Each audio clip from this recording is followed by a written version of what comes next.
Rangpur last 10টা match খেলে 10টাতে জয়।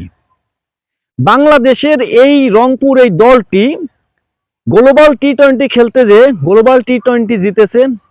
Bangladesh premier league BPL এ last 8টা ম্যাচে জয়। 10 ম্যাচ লাস্ট 10টা ম্যাচ এই রংপুরের জয়। বিশাল একটা ব্যাপার স্যাপার। কিন্তু বিশ্বের যত প্রিমিয়ার লিগ আছে আমার মনে হয় রংপুর তার ভিতরে 5 নম্বর দল থাকবেই। সেরা 5টা দল থাকলে রংপুরও কিন্তু এই 5 নম্বরের ভিতরে থাকবেই। আইপিএল বলেন, আপনি আছে যে দলই বলেন, যত প্রিমিয়ার লিগে পৃথিবীতে আছে, এই রংপুরের যে প্লেয়ার, যে দলটা, আসলে এই দলটা কিন্তু 5-5-এর ভিতরে থাকতেই হবে। বিপিএল এ প্রত্যেকটা দলকে হারাইছে, প্রত্যেকটা দলকে। বরিশাল এত শক্তিশালী দল, তারপরও কিন্তু রংপুরের কাছে কিছুই না। রংপুরের ক্যাপ্টেন সুহান দুর্দান্তভাবে খেলা খেলছে। বাংলাদেশের একজন নয়া কোচ আশরাফুল, রংপুরের কোচ।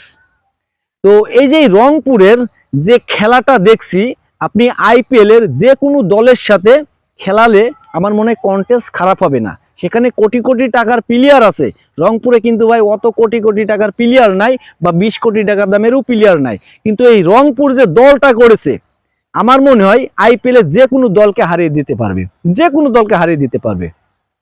আপনি ভাবেন লাস্ট 8টা মানে বিপিএল এ 8টা ম্যাচ জিতেছে, একটা ম্যাচও হারে নাই। গ্লোবাল টি-20তে 2টা ম্যাচ জিতে কাপ নিয়ে এসেছে।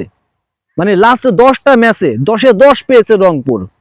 এমন ইতিহাস আর কোনো দলই করতে পারেনি। লাস্ট 10টা ম্যাচ জেতার ইতিহাস আসলে আপনার আইপিএল এ যত শক্তিশালী দল থাক না কেন, এমন ইতিহাস কিন্তু করতে পারেনি।